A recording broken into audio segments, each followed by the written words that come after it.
هنادي الحدري وهبة. يعني أنا كنت أشتغل، يعني هي هواية بصراحة، يعني كنت أعمل لضيوفي. كنت أحب كتير أشتغل بالكيك، يعني قضيت وقت بالسعودية، يمكن هذا الوقت كان فراغ بتخليك تتعلم إنه تشتغل. أنا بحب المطبخ من الأساس، فكل ما بدي يجي لعند ضيوف أعمل ضيافة. وضليت 20 سنة بالسعودية، ولا مرة خطر ببالي إنه أعمل بزنس منه هذا الشغل. فالمهم بس جيت لهون، كانوا ولادي بالمدرسة، صرت شارك للولاد بيك سيل.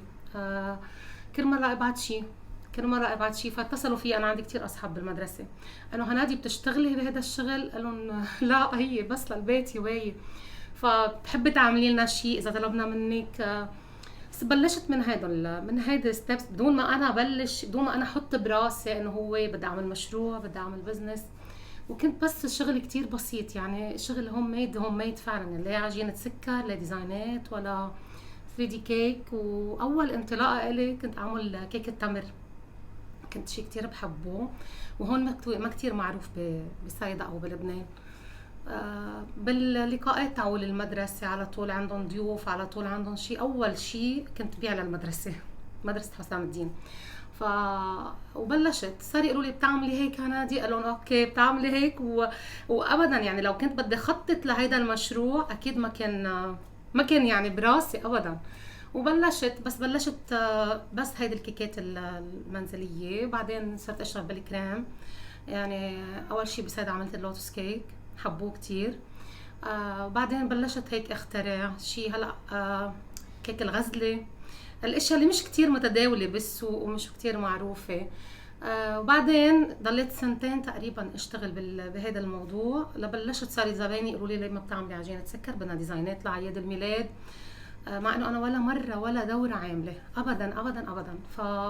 بتعرف اليوتيوب اوقات بيساعد كتير، هلا ببلش يصير عندك الخبرة مع الوقت، بتصير بتعرف أكتر كشغل. رجعت افتح بس يكون عندي ديزاين معين، افتح على اليوتيوب شوف. هلا أنا عندي شوي كان إلمام بالعجينة السكر، بس تقلك بصراحة كنت يعني مبتدئة جدا جدا، ولا مرة خطر ببالي حتى أروح أعمل دورة. بس إذا بتشوف الكيك الأولاني اللي عملته هلأ بتشوف الشغل، أكيد فرق كتير كتير كتير. يعني زبايني بفكروني انه انا عامله دورات وهيك، الحمد لله.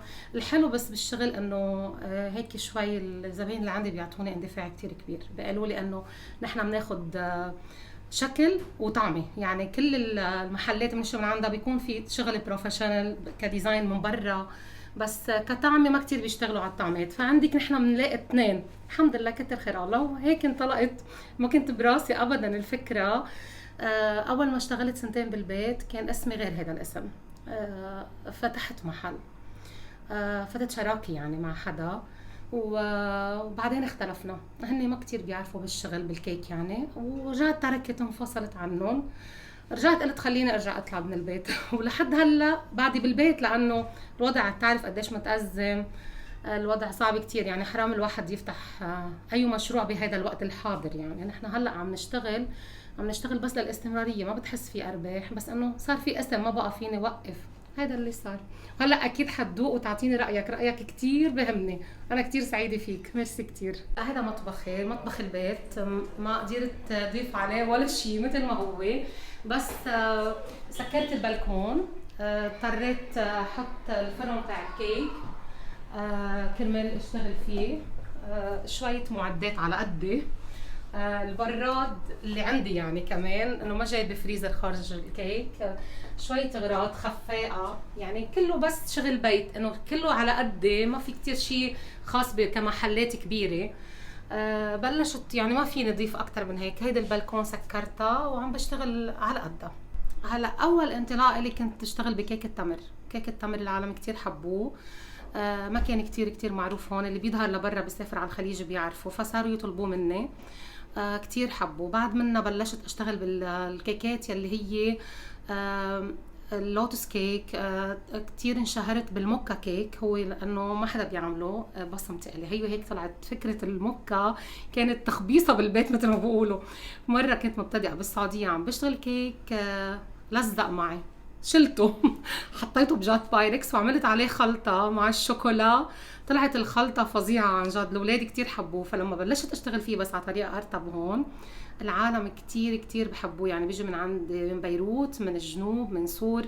بعدين رجعت عملت الغزلة، اللوتس، في شيء اسمه النسكافيه كيك، هو من جوا نسكافيه، من برا كله كروكون لوز. وبعدين بلشت بشغل ال 3 دي كيك للاعياد والمناسبات. انا حدوقك هلا كيك، لازم نعمل كيك التمر لانه هو كان انطلاقتي بكيك التمر، كتير بحبه، فلازم كمان نجربه وتدوق منه. اوكي حنبلش فيه. هالوقت رح زعبر. لازم تدوق سابليه باللوز والعسل. الشوكولا تبعي طيب. هاي الشوكولا، هذا الجناج تمام بلجيك. والتارت بتقرش ما بتعلق. بدنا نعمل كيك التمر. هلا المكونات تاعوله بيض، سكر، انا بستبدل الزيت بشي تاني فيه دسم يعني، وطحين، بيكنج صودا، بيكنج باودر، وهيدي هي المكونات الاساسيه. هو التمر هلا حنعمله قدامك. اكيد بدنا نعمل هيك، نفتحها بيضه بيضه كرمال ما يكون في شي خربان وينزلوا كلهم منزوعين. سكر، بس الحلو بكيك التمر انه ابدا ما بياخد سكر كتير لانه نعتمد على حلاوه التمر اللي موجوده فيه. بدنا نبلش خفق مع شويه فانيل.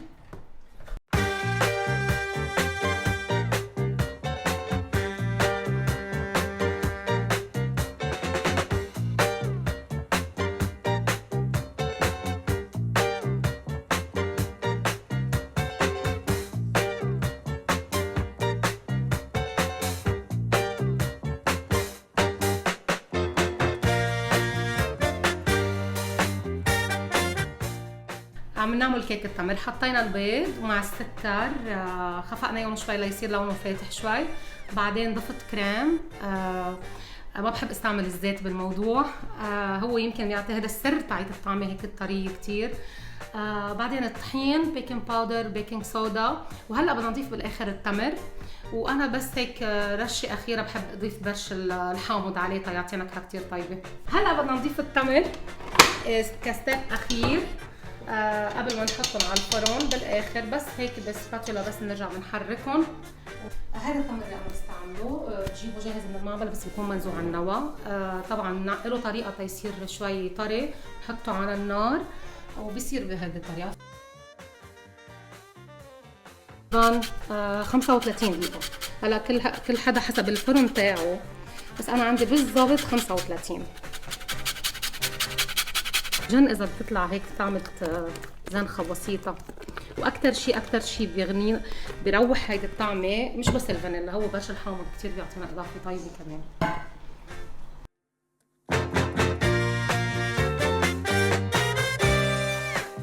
هلا الخطوة الأخيرة، بدنا نسكب الكيك الخليط وبدنا ندخله على فرن. حرارة الفرن تكون 180 درجة. كتير شغلة يلي بحب الجوز كمان فيه يدخل الجوز مع الكيك التمر، كتير شي طيب. بس نسيت وما حنلحق نأخر الموضوع. وندخله تقريبا 35 دقيقة على الفرن. وكمان هو كيك التمر طيب كتير يتاكل سخن مع صوص الكراميل، مع صوص الشوكولا، حسب ذوقكم انتم شو بتحبوا.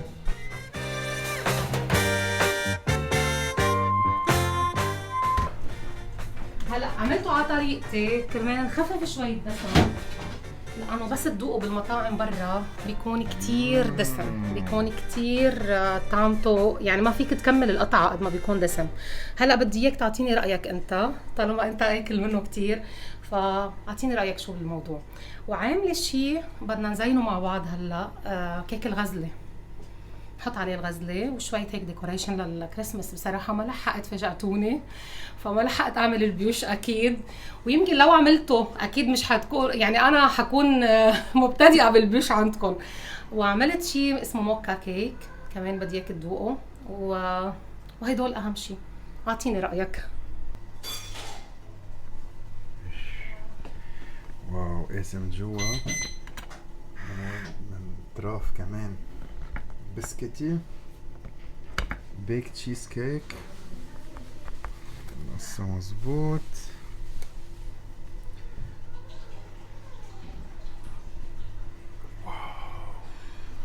تفوت لجوا على المطبخ وقلت هيك بدوق على السكاتة بلا ما تعرف.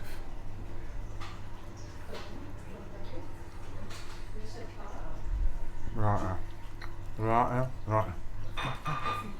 ما فيك تاكل لوحدك، ما فيك ميدوس قرب ما فيك تاكل ما تشوف شفت ما فيك تاكل لوحدك. نفسها رائع، سكرياته خفيف وهيدا اهم شيء. في حب، هيدا طعمه كتير مهمة. في حنان، طعمه حسيتها كتير كمان. في نفس روعة وشوية مكونات بالاخر. جاتو مثل ما لازم يكون.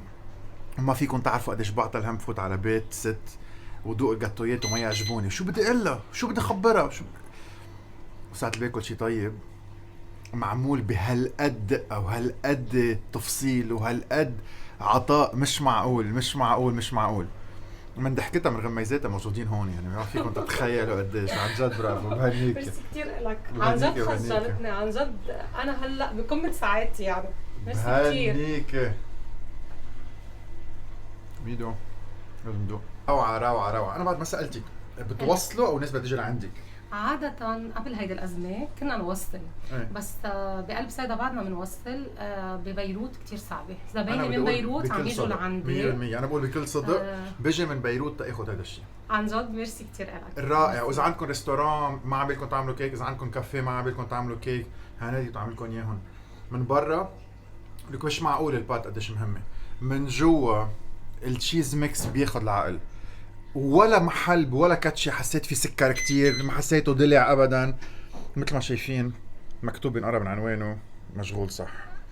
وانت اكيد بتعرف الطعمه مزبوط، اكيد ما هنيك فينا من قلبي، من قلبي من قلبي. كثير لك. طيب خلص فيك ترجع تروحي، فيك ترجع تروحي. خليك حده.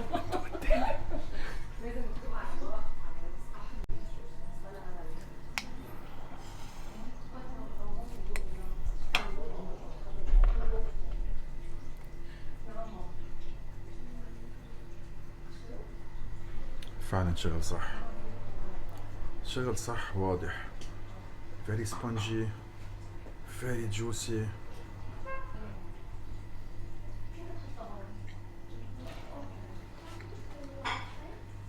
بطلة بطلة بطلة، مش معقول. عن جد مش معقول. رائع، تستاهل كل خير هالمرة. هلا حنكمل تزيين كيك الغزله. الغزله هو سبونج فانيل من جوا بطعمه المستكه. هلا خيار، هو فيك تحشيه كمان البيستاش فستق حلبي، وفيك بس الكريم مع طعمه المستكه، ومن برا بيكون كله مغلف بالغزله. بس كرمال الكريسماس حنزينه بشويه ديكوريشن إلى علاقه بالكريسماس، بس كرمال هيك يطلع مهضوم، وان شاء الله بيعجبك بتذوقه.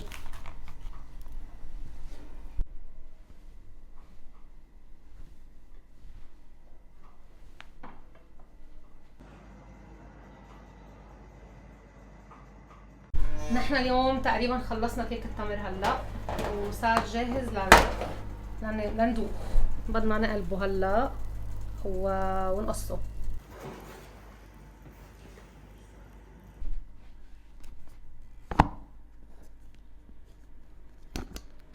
تمر بابلي سبونجي، خمر منيح، مرتاح منيح.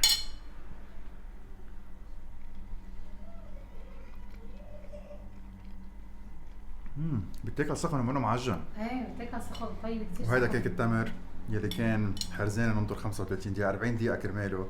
قضيت وقت بعقد، تعرفت على ست بتاخذ العقل. ميرسي كثير لك انطوني، وانا شرفتني اكيد عن لانه انت جد. رح تصيري، شرفتني كثير وانبسطت فيك، انبسطت بالبوزيتيف اللي اعطيتني اياه اليوم. رح تصيري كثير مشهورة وهي ما بتعرفي شو ناطرك. ميرسي كثير لك، ميرسي كثير رائع. لمحمد. عن جد انتم بتعقدوا بتجننوا. ميرسي كثير لكم. ميدوس هيدا ما بدوق، هيدا الي وبس. لا بدي ادوق نصه. ايوه.